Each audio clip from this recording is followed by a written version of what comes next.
La Provence a posé ses caméras hier et aujourd'hui à Arles. Ce matin, les 10 candidats aux municipales ont passé un grand oral. Avant cela, hier, les enjeux de ces municipales arlésiennes étaient analysés par des experts. Là aussi, les idées foisonnent. Et enfin, pour mieux comprendre les préoccupations des Arlésiens, reportage dans une manade entre espoir et inquiétude. Ce matin, les 10 candidats à la mairie d'Arles avaient rendez-vous face à leurs électeurs pour un grand oral. Plusieurs thématiques ont été abordées, aménagement du territoire, sécurité, culture et commerce. Je pense que comme d'autres municipalités, ça serait de déclarer l'urgence environnementale et climatique pour marquer vraiment que ce mandat sera destiné à faire changer ça, à se saisir de ces enjeux globaux, mais au niveau local. La première mesure, ce serait de réunir l'ensemble des agents municipaux. Je crois que c'est très important demain qu'on puisse s'adresser à celles et ceux qui font Arles et qui au quotidien servent les Arlésiens. Donc ma première mesure, c'est de les réunir et de leur dire que je vais avoir besoin d'eux. Je vais avoir besoin d'eux pour faire en sorte que l'on puisse moderniser notre ville. Je veux porter la gratuité des transports sur ce territoire parce qu'il y a des enjeux autour de la transition écologique que nous devons prendre en main. Et c'est pour ça que sur ce territoire, qui est le plus vaste de France, il va falloir se déplacer autrement. Et en lien avec la communauté d'agglomération, je travaillerai justement à ce que nous puissions porter cette proposition qui est forte, qui est portée par beaucoup de collectivités, de faire en sorte de se déplacer autrement. Déjà, au niveau environnemental, on peut l'associer par les transports. On veut refaire la régie des transports, la régie de l'eau, récupérer toutes les délégations qui sont parties de la commune d'Arles. Et je pense que c'est des soucis aussi environnementaux, parce que quand on remet de la mobilité, de l'accessibilité à tous les gens, c'est évidemment, on laisse la voiture garée. Et ça, c'est une mesure aussi forte économiquement qu'écologiquement. Mettre en place une police municipale qui puisse rétablir l'ordre dans la ville d'Arles, que la sécurité soit rétablie sur la ville d'Arles. L'entretien aussi de la ville, parce que tout le monde sait que la ville d'Arles est très mal tenue.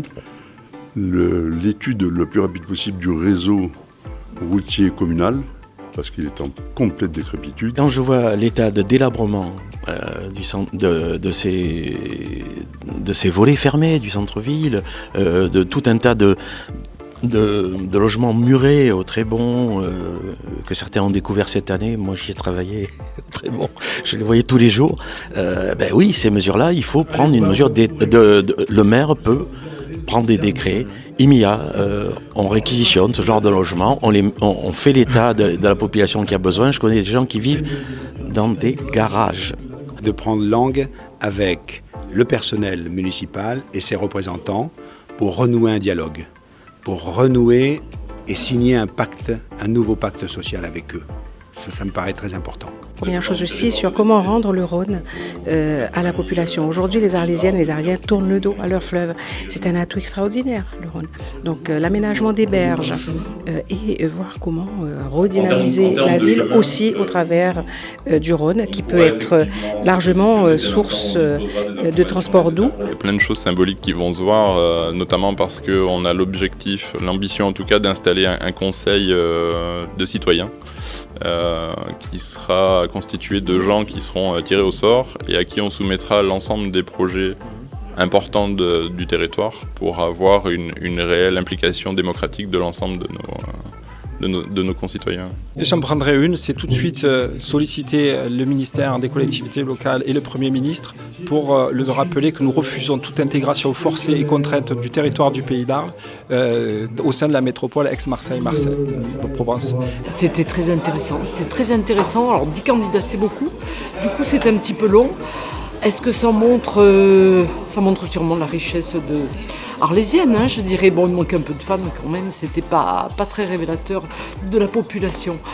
Voilà, il y avait beaucoup d'idées à prendre avec presque tous les candidats. Il y a des idées à prendre. Et, bon, il y en a qui sont des professionnels, il y a d'autres qui sont des citoyens, il y a des gens qui communiquent très bien, d'autres qui arrivent justement avec cette citoyenneté qui est passionnante à redécouvrir. Les Camarguais sont à juste titre très inquiets de la manière dont leur activité va pouvoir se perpétuer dans le temps à cause de ces bouleversements climatiques et notamment le retrait du trait de côte du fait de la montée du niveau de la mer. Et je pense que parmi les grandes urgences, à l'échelle du parc, à l'échelle de la municipalité, à l'échelle des pouvoirs publics d'une manière générale, il faut prendre à bras-le-corps ces problèmes. On a des gros risques dans l'avenir avec la mer qui pourrait pénétrer en Camargue par le Rhône et par le Vacarès. Donc ça c'est un sujet brûlant aujourd'hui et il faut qu'on trouve des solutions dans les 10 prochaines années. Alors je pense que ce qui pourrait être un atout important pour le développement de l'économie de notre ville, de la ville d'Arles, ce serait le port fluvial d'Arles, qui est à la fois un lien important entre l'économie et la préservation de notre patrimoine. Je pense à un monument qui est complètement oublié par les Arlésiens, qui est le cirque romain. Tout le monde connaît notre amphithéâtre, nos arènes comme on dit, donc mettre en place une fouille qui permettrait de dégager ce cirque, qui permettrait de faire le lien entre la ville et le musée départemental de l'art antique serait, je pense, tout à fait formidable. La priorité sur la mobilité pourrait se décliner par la mise en place d'une circulation à vélo qui soit davantage sécurisée et confortable pour les cyclistes, c'est-à-dire séparée de la circulation des voitures.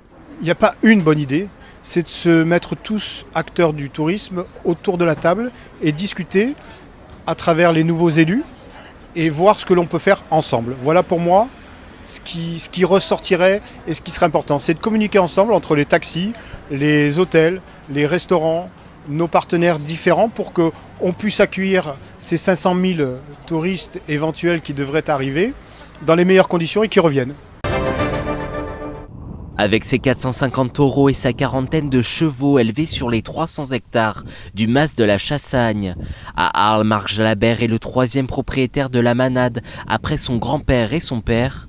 À l'âge de la retraite, il n'a pas l'intention de stopper son activité et pourtant son métier d'exploitant a beaucoup évolué. Économiquement, c'est compliqué parce que l'équilibre d'une exploitation comme la nôtre ou comme toutes les autres, jusqu'à maintenant c'était l'activité rizicole et au niveau économique qui nous permettait de maintenir du personnel, d'avoir du matériel et de maintenir tout ça en état. Aujourd'hui, il ne s'agit plus de s'enrichir en faisant ce métier, il s'agit d'arriver à maintenir, à garder notre patrimoine pour le transmettre. À moins d'un mois du premier tour des élections municipales, alors que la question écologique est au cœur de la campagne à Arles, Marc Jalabert se sent de trop sur le territoire camarguais. Les exploitants agricoles, à un moment, on se demande si on n'est pas de trop sur ce territoire, parce qu'on a l'impression qu'il y a un décalage entre les gens qui nous parlent d'écologie en Camargue. On nous dit plus d'animaux, plus de chasse, alors qu'on pourrait très bien, avec un peu de concertation, utiliser le bon côté de chaque activité.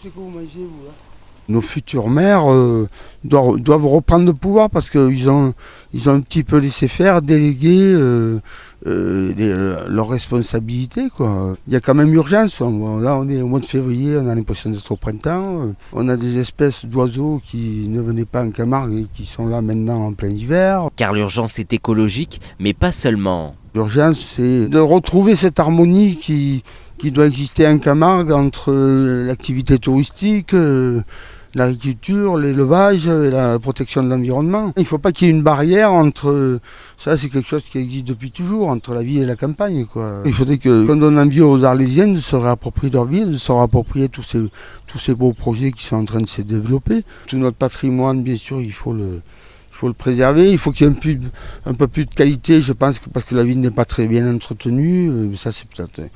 Il faut des moyens pour ça et puis une volonté. Nos masses ont certainement un rôle à jouer. Il y a beaucoup de bâtis dans ces masses. On peut recevoir des congrès, des séminaires. Il peut y avoir des chambres d'hôtes. Il peut y avoir même pourquoi pas des grands dortoirs pour recevoir les scolaires. Il peut développer de jolis projets au niveau de tout ce patrimoine rural. Il y a beaucoup de choses qui restent à faire.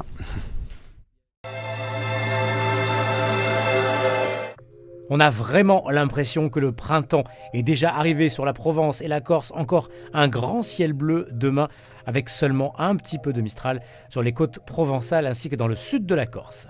Les températures du matin sont plutôt fraîches, pas vraiment printanières. C'est vrai, -2 à Digne, 2 à Manosque, 2 à Avignon, 6 à Marseille, 7 à Toulon, la maximale.